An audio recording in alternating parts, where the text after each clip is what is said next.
Convite à reflexão número 71. Fadiga no bem. Bom dia, boa tarde ou boa noite, meus queridos amigos e amigas de Ideal Espírita. Meu nome é Leandro Rodrigues e hoje eu trago aqui um tema muito importante para a nossa reflexão e, naturalmente, para a nossa reforma interior. Trata-se do tema Fadiga do Bem. Esse tema é encontrado no capítulo 19 do livro Vidas Vazias, da nossa querida Joana, e psicografado pelo nosso querido Divaldo Pereira Franco. E é, sem dúvida, um tema muito apropriado para os tempos em que vivemos hoje. Então vamos pedir para que a nossa mentora nos inspire e nos ajude na reflexão de hoje.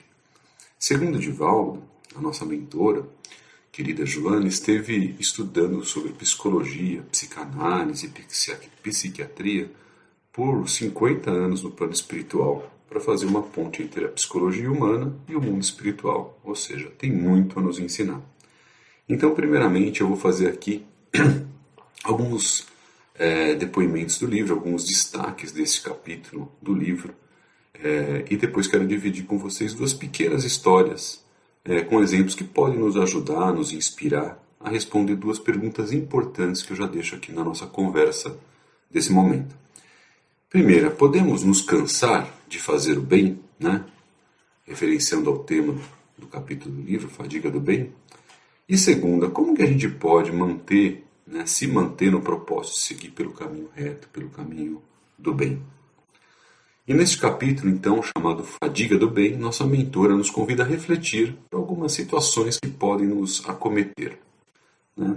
Como que em determinados dias notamos que o nosso ânimo e nossas forças morais encontram-se no limite, ou algumas vezes nos surpreendemos por verificar que todos os esforços aplicados em uma determinada conduta saudável, parecem inválidos, e assim a gente experimenta uma tentação de nos entregar ao desencanto ou à tristeza. E também tem outras vezes que nos queixamos do deperecimento, ou seja, do esgotamento de forças que nos invadem muitas vezes. E não sabemos bem como explicar essa razão dessa amarga ocorrência aí. Joana nos diz que, sendo a nossa Terra aqui um planeta de provas e expiações e detentor de uma psicosfera ainda muito carregada de fluidos pesados, não é de se surpreender que muitas vezes nos vemos em estado de desânimo e sem energia como esses que ela nos descreve ali. Joana nos alerta que nosso desânimo e falta de energia, que a gente observa, como prejudicial e perturbador em nós mesmos, eles possuem raízes muito mais profundas do que a gente pode imaginar. Mas que na sua complexidade, eles impõem necessidades e situações especiais que devem ser administradas sabiamente pelo nosso espírito, que nem sempre está lúcido o tempo todo, consciente de todo o seu potencial, mas ele está sempre intuído de como comportar-se, bastando atender e se basear na lei do amor. Por isso, Joana nos diz que compete ao nosso esforço galgar degrau mais elevado na simbólica estrada de Jacó, no nosso processo de transcendência espiritual. Então, precisamos nos capacitar de que devemos realizar e refletir com frequência, como estamos fazendo agora, apesar da jornada em que nos encontramos, pois não estamos nela por impulso do acaso, mas por necessidade do princípio de crescimento na direção a Deus. Joana nos incentiva dizendo que já vencemos uma longa e larga faixa do caminho iluminativo.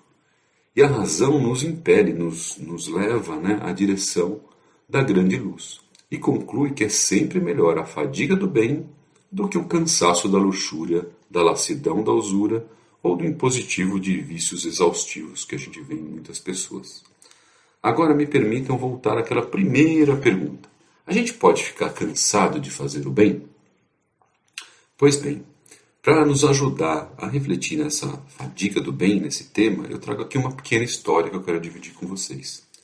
Trata-se da história de um psiquiatra judeu que nasceu em Viena, lá nos anos 30, 40.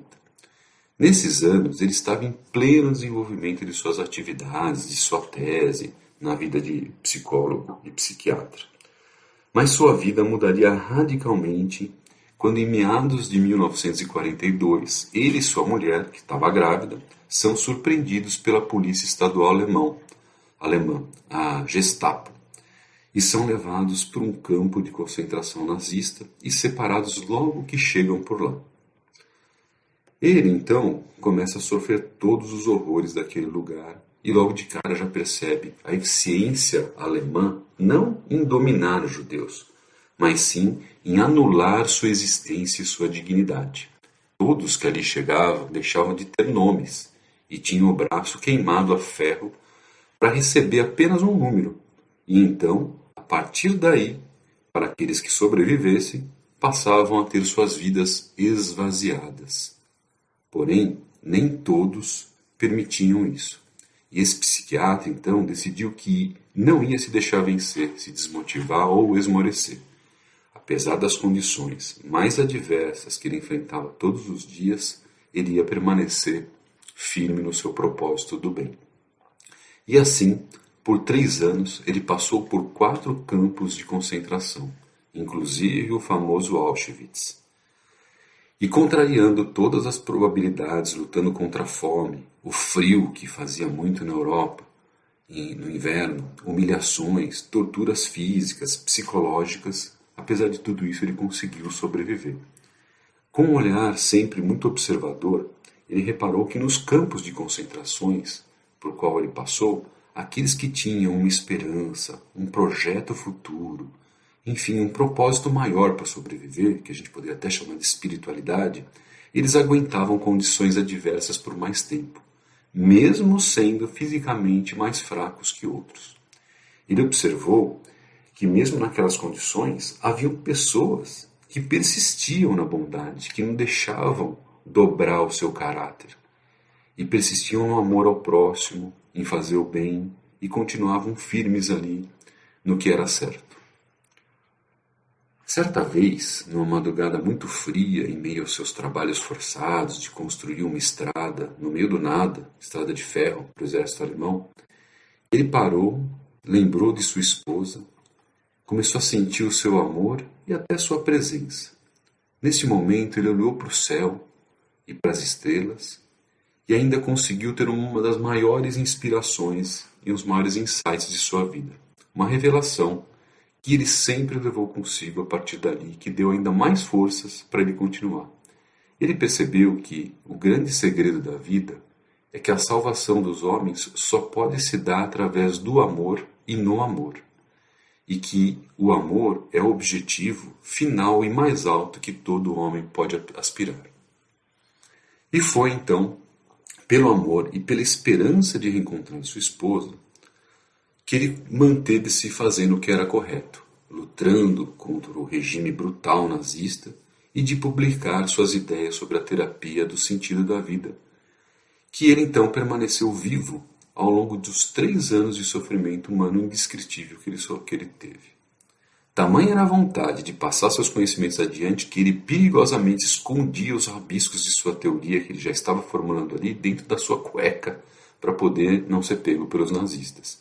E com isso ele criou uma teoria, que é chamada hoje de logoterapia ou análise existencial. É uma abordagem psicoterapêutica reconhecida internacionalmente e que se fundamenta empiricamente no sentido da vida. Esse psiquiatra notável, para aqueles que quiserem conhecer mais, se chama Viktor Frankl, e ele se tornou um conhecido psicanalista de fama internacional. Infelizmente, ele nunca mais encontrou sua amada esposa, que havia sido morta semanas depois de ter sido presa. Mas ele recomeçou sua vida, casou-se novamente, teve uma filha e viveu até os 92 anos, dando inúmeras contribuições para a humanidade com sua teoria do sentido da vida e para a psicologia em geral. Agora vamos para a nossa segunda pergunta. Como que a gente pode se manter no propósito de seguir pelo caminho reto e pelo caminho do bem?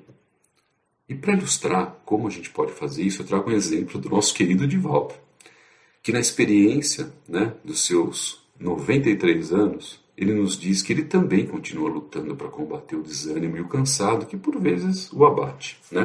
Ele nos inspira dizendo que o melhor remédio para o desânimo é criar hábitos, pois ele diz que a vida é filha de hábitos.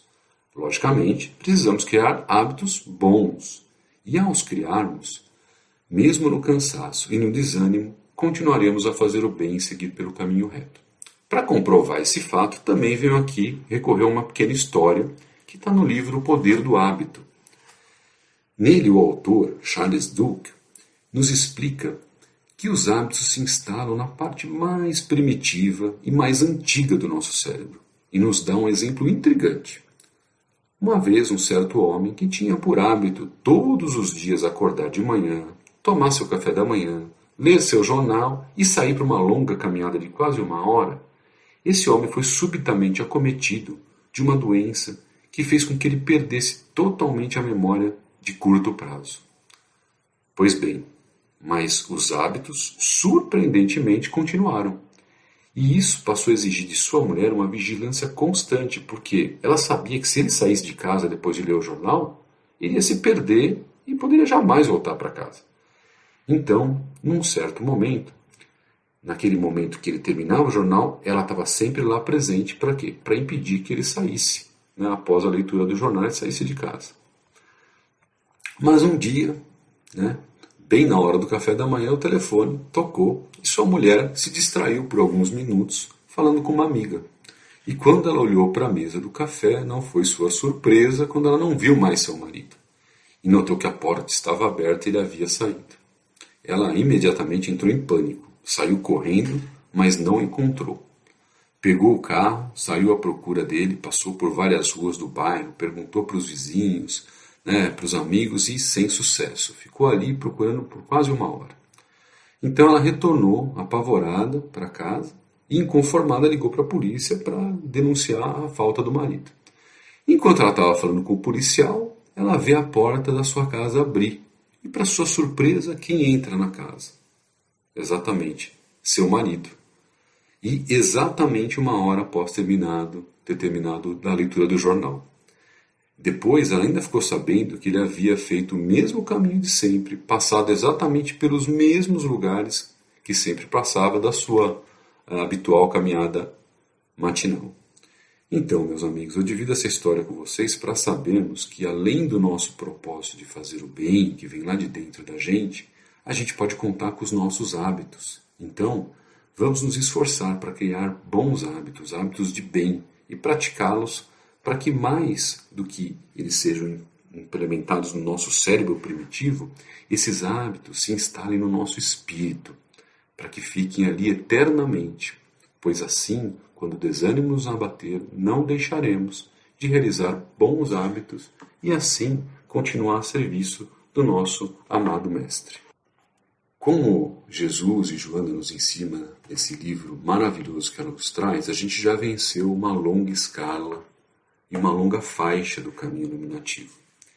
E a razão está sempre nos impelindo na direção da grande luz, como Joana nos disse.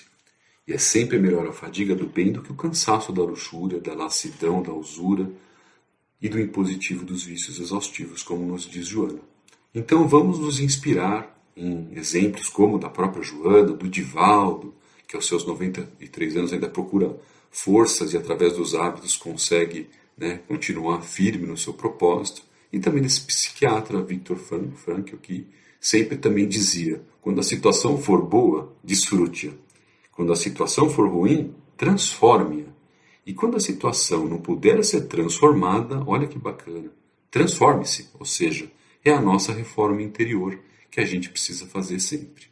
Além disso, temos uma doutrina maravilhosa que nos brinda com muitos esclarecimentos de sabedoria. Então, para nós, que temos uma doutrina que nos ensina que somos espíritos eternos e abençoados por uma encarnação, precisamos usá-la para nos propelir à evolução espiritual. Portanto, para nós, não tem que haver desmotivação ou desânimo. Temos que seguir fazendo o bem, pelo caminho do bem, pelo caminho reto, e inspirados no nosso modelo, guia e mestre, Jesus.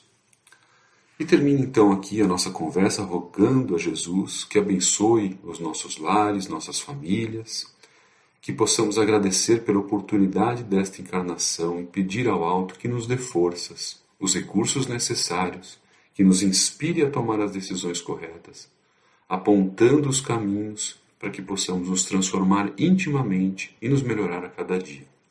Senhor, esteja conosco em nossos lares e com nossos familiares, iluminando cada passo que dermos juntos, cada desafio que superarmos, cada entendimento sobre nós mesmos, que aumente o nosso autoconhecimento e assim trabalha, ajuda a gente a trabalhar a nossa reforma interior. Pois somente assim teremos a confiança de que seguiremos no caminho da verdade e da vida. E que Joana, nosso Senhor Jesus Cristo, esteja conosco e abençoe a todos nós. Um grande obrigado a todos e fiquem em paz.